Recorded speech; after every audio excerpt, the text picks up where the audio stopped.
वक्रतुंड महाकाय सूर्यकोटि समप्रभ निर्विघ्नं कुरु मे देव सर्वकार्येषु सर्वदा। ओम। श्री गणेश जी भगवान की जय, श्री सीता माता की जय, श्री रामचंद्र भगवान की जय, श्री हनुमान बाबा की जय, माँ सरस्वती की जय। मैं रामायण का पाठ कर रही हूँ और आप भी मेरे साथ रामायण का पाठ कीजिए। रामायण का पढ़ने का और सुनने का एक ही लाभ होता है, इसमें कोई भी अंतर नहीं है। आप रामायण का पाठ सुन करके कीजिए। अभी तक हमने जाना कि राजा दशरथ जी का निधन हो गया है। तब मुनि वशिष्ठ जी दूत को भेजते हैं कि जाओ जाकर के भरत शत्रुघ्न को ले आओ। तब भरत और शत्रुघ्न जी जब आते हैं तब उन्हें राजा दशरथ के निधन का और राम सीता और लक्ष्मण जी के 14 वर्षों के वनवास का पता चलता है। उन्हें यह मालूम होता है कि ये सब कुछ उनकी माता कैकेयी के कारण ही हुआ है, क्योंकि उन्होंने भरत जी के लिए ही राज मांग लिया है। बात की पीड़ा को वो सहन नहीं कर पाते हैं और बहुत ही व्याकुल हो जाते हैं। तभी पिताजी के अंतिम सभी क्रियाओं को पूरा करके वह माता कौशल्या जी के महल में जाते हैं। अब हम उसके आगे का संवाद जानेंगे, आइए जानते हैं।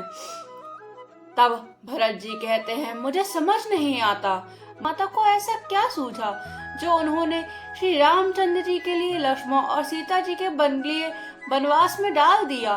यह उनका यह कृत्य न केवल अन्यायपूर्ण है बल्कि अयोध्या और उसके प्रजाजनों के लिए भी विनाशकारी है। भरत जी अपने जन्म को भी अभिशाप मानते हैं। वे कहते हैं यदि वे किसी और माता के पुत्र होते तो यह दुखद समय नहीं आता।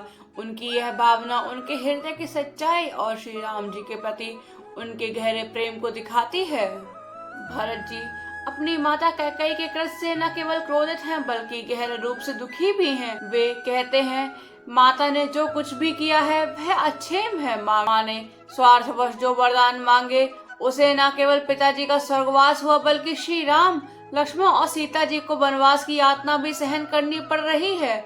मेरे कारण यह सब हुआ है। यदि मैं उनका पुत्र ना होता तो यह सब भी ना होता। भरत जी यह मानते हैं कि केवल श्री राम उनके बड़े भाई नहीं हैं बल्कि उनके आराध्य और आदर्श भी हैं। वे उनके बिना अयोध्या खाली है और राजगद्दी पे बैठने का तो वे सोच भी नहीं सकते। मैं किसी भी प्रकार से इस राज्य को स्वीकार नहीं कर सकता। यह केवल मेरे श्री राम मेरे प्यारे भाई का राज्य है, इसका भागीदार मैं नहीं बन सकता। तब भरत जी सभी से आग्रह करते हैं कि उन्हें राम जी के पास जाने दिया जाए ताकि वे उनसे क्षमा मांग सके और उन्हें अयोध्या वापस लाने का प्रयास कर सकें। भरत जी की यह व्यथा सुनकर वहां उपस्थित सभी लोग भावुक हो जाते हैं। गुरु वशिष्ठ जी, माता कौशल्या, माता सुमित्रा सभी उन्हें समझाने का प्रयास करते हैं। तब गुरु वशिष्ठ जी कहते हैं, भरत तुम्हारी माता ने जो किया वह विधि का विधान था, तुम्हें इस पर कोई दोष नहीं है। तुम्हारी निष्ठा धर्मपरायणता तो ही तुम्हारे सच्चे चरित्र को दिखाती है। लेकिन वशिष्ठ जी की बात सुनकर भी भरत जी के मन की पीड़ा नहीं जाती है, उनका अपराध बोध बना रहता है। भरत जी जैसा प्रेम और कर्तव्य को पालन करने वाला कोई हो ही नहीं सकता। दोषों और अपनी आत्मग्लानि को भी स्वीकार करना भरत जी अपनी माता के कार्य के लिए खुद को दोषी मानते हैं और यह दिखाते हैं कि सच्चा भक्त और सच्चा नेता वही होता है जो हर परिस्थिति में साथ चले। भरत जी का जीवन प्रेरणादायक है। वह अपने जीवन में सच्चाई, भक्ति और विनम्रता को अपनाना चाहिए। उनके विचार और कर्म यह दिखाते हैं कि जीवन में बड़े से बड़ा संकट भी सच्चाई और भक्ति के बल पर हट सकता है। जय श्री राम। अब हम इसे अयोध्यापुरी भाषा में पढ़ेंगे, आइए जानते हैं।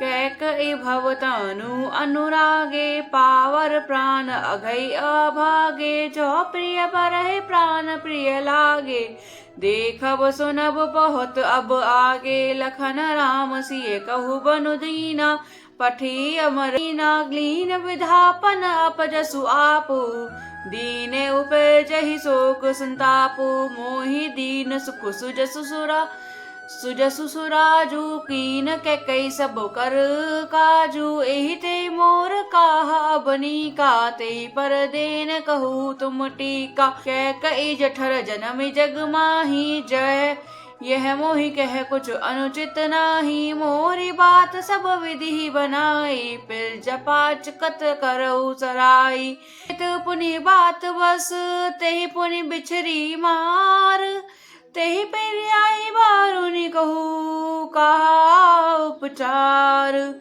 सियावर राम मेरे प्रभु राम सियावर राम कह कई सुवन जोग जग जोई चतुर चिविरिंचे दीन मोहि सोई दशरथ तनय राम लघु भाई दीन मोहि विधिवादि बढ़ाई तुम सब कहू कढ़ावन टीका राय रजाय सु सब कह टीका धर देहु केहि विधि गई कही कहू सुख ने जथा रुचि जेहि मोहि कुमातु समेत बिहाई कहू कही के कीन भलाई मो बिनु को सचराचर माही जेहि सिय राम प्राण प्रिय नाही परम हानि सब कह बड़लाहू आदिनु मोर नहीं दोषन काहू संसशील प्रेम बस आहू सबु उचित सब जो कुछ कहू राम मातु सुठी सरल चित मोह पर प्रेम विशेषी कही सुबाए सने बस मोरी दीनता देखी सियावर राम मेरे प्रभु राम सियावर राम मंगल भवन मंगल हारी द्रवहु सुदशरथ आचार बिहारी। जय श्री राम। अगर आपको ये वीडियोस अच्छी लगती हो तो चैनल को लाइक करें, शेयर करें एंड कमेंट करें, सब्सक्राइब करें। जय श्री राम। आप